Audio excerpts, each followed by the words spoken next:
ಹುಕ್ಕೇರಿಯ ಹಿರೇಮಠದ ಶ್ರೀ ಚಂದ್ರಶೇಖರ ಶಿವಾಚಾರ್ಯ ಮಹಾಸ್ವಾಮಿಯವರ ಅಮೃತ ಹಸ್ತದಿಂದ ಡಿಕೆ ಮೋಟಿವ್ ಯೂಟ್ಯೂಬ್ ಚಾನೆಲ್ ಲೋಕಾರ್ಪಣೆಗೊಂಡಿದೆ. ಶ್ರೀಗಳ ಆಶೀರ್ವಾದದೊಂದಿಗೆ ಡಿಕೆ ಮೋಟಿವ್ ಚಾನೆಲ್ ಲೋಗೋ ಉದ್ಘಾಟನೆ ಮಾಡಲಾಯಿತು. ಅಲ್ಲದೆ DK motive mask, DK motive ಸ್ಟಿಕ್ಕರ್ಗಳನ್ನು ಸಹ ಬಿಡುಗಡೆಗೊಳಿಸಲಾಯಿತು. ಈ ಅಭೂತಪೂರ್ವ ಕ್ಷಣಗಳಿಗೆ ಬಸವರಾಜ್ ಕುರಂದವಾಡಿ, ಶಿವಗೌಡ ಪಾಟೀಲ್, ಡಾಕ್ಟರ್ ಸೋಹನ್, ಚೇತನ್ ಹೊಳೆಪ್ಪಗೋಳ್, ಧನಂಜಯ್ ಭಾಗಿ, ರವಿ ಪರಕನಟ್ಟಿ ಸಾಕ್ಷಿಯಾದರು. ಈ ಶುಭ ಗಳಿಗೆಯಲ್ಲಿ ಶ್ರೀಗಳು ಶುಭ ಹಾರೈಕೆ ಮಾಡಿದ್ರು. ಮಾತು ಮುತ್ತಾಗಬೇಕು, ಮಾತು ಮೃತ್ಯುವಾಗಬಾರದು. ಬೆಲ್ಲ ಕೊಡುವುದು ಬೇಡ.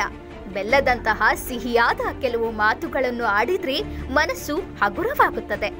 ಈ ನಿಟ್ಟಿನಲ್ಲಿ ಡಿಕೆ ಮೋಟಿವ್ ಚಾನೆಲ್ ಉತ್ತಮ ಕಾರ್ಯ ಮಾಡಲಿ, ನೊಂದ ಬೆಂದ ಜನರಿಗೆ ಪ್ರೇರಣೆಯಾಗಲಿ ಎಂದು ಶ್ರೀಗಳು ಆಶೀರ್ವಾದ ಮಾಡಿದ್ರು. ಜೈ ಗುರುಶಾಂತ್. ಬದುಕಲಿಕ್ಕೆ ಭಾಳಷ್ಟು ಜನರಿಗೆ ಹಣ ಬೇಕು ಅಂತ ತಿಳ್ಕೊಂಡಿರ್ತಾರೆ.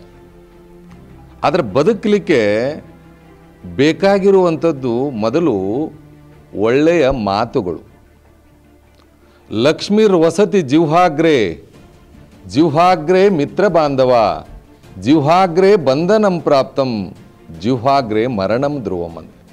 ಅಂದರೆ ಮಾತಿನಿಂದಲೇ ಎಲ್ಲವೂ. ಲಕ್ಷ್ಮೀ, ಬಂಧು ಬಾಂಧವರು ಎಲ್ಲರೂ ಕೂಡ ಮಾತಿನಿಂದನೇ ಇರ್ತಾರೆ. ಅದಕ್ಕೆ ಮಾತು ಮುತ್ತಾಗಬೇಕಂತೆ, ಮಾತು ಮೃತ್ಯು ಆಗಬಾರ್ದಂತೆ. ಡಿಕೆ ಮೋಟಿವೇಶನ್ ಭಾಳ ದೊಡ್ಡ ಕಾರ್ಯವನ್ನು ಮಾಡ್ತಾ ಇದೆ. ಏನು ಅಂತಂದರೆ, ಯಾರು ನನ್ನ ಬದುಕಿನೊಳಗಿನ ಏನೂ ಆಗೋದಿಲ್ಲ ಅಂಥೇಳಿ ಕೂತ್ಕೊಂಡವ್ರಿಗೆ ಸ್ಫೂರ್ತಿಯನ್ನು ನೀಡುವ ಕಾರ್ಯವನ್ನು ಈ ಒಂದು ಅಪರೂಪವಾಗಿರುವಂಥ ವಾಹಿನಿ ಮಾಡ್ತದೆ.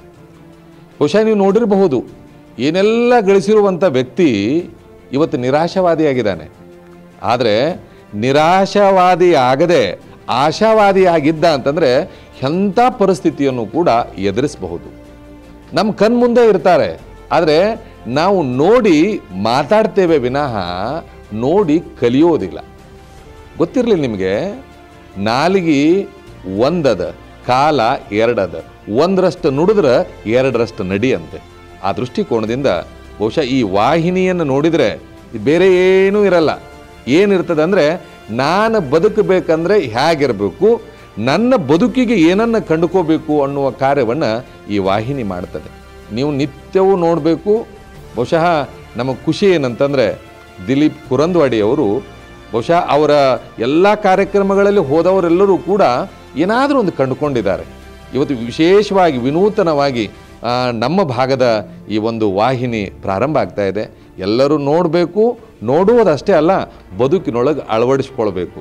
ಗೊತ್ತಿರಲಿ ನಿಮಗೆ, ನಮಗೆ ಹೇಳ್ತಾರಲ್ಲ, ಬೆಲ್ಲ ಕೊಡೋದು ಬೇಡ, ಬೆಲ್ಲದಂಥ ಎರಡು ಮಾತಾರ ಆಡಬೇಕಾಗಿತ್ತಲ್ಲ ಅಂತಾರಲ್ಲ. ಅದಕ್ಕಾಗಿ ಬಹುಶಃ ಅದನ್ನ ಮರೆತು ಬಿಟ್ಟಿವಲ್ಲ ನಾವು. ಅಂಥ ಅಪರೂಪದ ಒಳ್ಳೊಳ್ಳೆ ವಿಚಾರಗಳು, ಒಳ್ಳೊಳ್ಳೆ ಮಾತುಗಳು ಈ ವಾಹಿನಿ ಮುಖಾಂತರ ನೀವು ನೋಡ್ತಾ ಇರಬೇಕು. ಜೊತೆಗೆ ನನ್ನ ದೃಷ್ಟಿಯೊಳಗೆ ಬಹುಶಃ ಬೇರೆ ಬೇರೆ ಸುದ್ದಿ ಅಂತಂದರೆ ನೆನಪಲ್ಲಿಟ್ಕೊಳ್ಳಿ. ಸುದ್ದಿ ಅಂದರೆ ಮನಸ್ಸನ್ನು ಶುದ್ಧ ಮಾಡುವುದಕ್ಕೆ ಒಳ್ಳೆಯ ಸುದ್ದಿ ಅಂತಾರೆ. ಬಹುಶಃ ಒಳ್ಳೆಯ ಸುದ್ದಿ ಇದು ಯಾಕಾಗಿದೆ ಅಂತಂದರೆ, ನಿಮ್ಮ ಮನಸ್ಸನ್ನು ಶುದ್ಧ ಮಾಡ್ತದೆ. ನಿಮ್ಮ ಬದುಕಿನೊಳಗೆ ಏನಾದರೂ ಮಾಡಬೇಕು ಅಂತ ಹೇಳಿ ಹೋಗ್ತೀರಿ, ನೆನಪಲ್ಲಿಟ್ಕೊಳ್ಳಿ. ಏನಕ್ಕೇನಾರ ಮಾಡೋರಿಗೆ ಏನಾರ ಮಾಡಬೇಕನ್ನೋ ಭರವಸೆಯನ್ನು ತುಂಬುವ ಕಾರ್ಯಕ್ಕೆ ಕೈ ಹಾಕಿದಾರಲ್ಲ, ಭಗವಂತ ಅವ್ರಿಗೆ ಒಳ್ಳೇದು ಮಾಡಲಿ. ಗುರುಶಾಂತೇಶ್ವರನ ಅನುಗ್ರಹ ಸದಾ ಇರಲಿ. ಇವರ ಕಾರ್ಯ ಎಲ್ಲದರಲ್ಲೂ ಕೂಡ ಯಶಸ್ವಿಯಾಗಲಿ. ಮತ್ತು ಇವರಿಂದ ಭಾಳಷ್ಟು ಜನರ ಬದುಕು ಕೂಡ ಒಂಥರ ಬಂಗಾರ ಆಗಲಿ ಅಂತ ಹೇಳಿ ಶುಭವನ್ನು ಹಾರೈಸಿ ಶ್ರೀಮಠದ ಆಶೀರ್ವಾದವನ್ನು ಅವ್ರಿಗೆ ಮಾಡ್ತಾ ಇದ್ದೀವಿ. ಹೀಗೆ ಮುಂದುವರಿ. ಅದಕ್ಕೆ ಹೇಳಿದ್ರಲ್ಲ, ಒಬ್ಬ ಮಾತುಗಾರ, ನೆನಪಲ್ಲಿಟ್ಟುಕೊಳ್ಳಿ, ಸ್ವಾಮಿ ವಿವೇಕಾನಂದ ಒಬ್ಬ ಅಪರೂಪದ ಮಾತುಗಾರ ಇಡೀ ಪ್ರಪಂಚವನ್ನು ಆಕರ್ಷಿಸಿದ. ಯಾಕೆ ಅಂತಂದರೆ ಆ ಮಾತು ಒಳ್ಳೆಯ ಮಾತುಗಳಾಗಿದ್ದು. ಅದಕ್ಕಾಗಿ ಇವತ್ತಿಂದ ನೆನಪಲ್ಲಿಟ್ಕೊಳ್ಳಿ, ಮೃದು ವಚನವೇ ಸಕಲ ಜಪಂಗಳಯ್ಯ ಅಂತಾರೆ.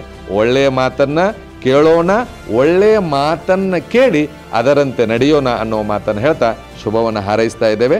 ಜೈ ಗುರುಶಾಂತ್.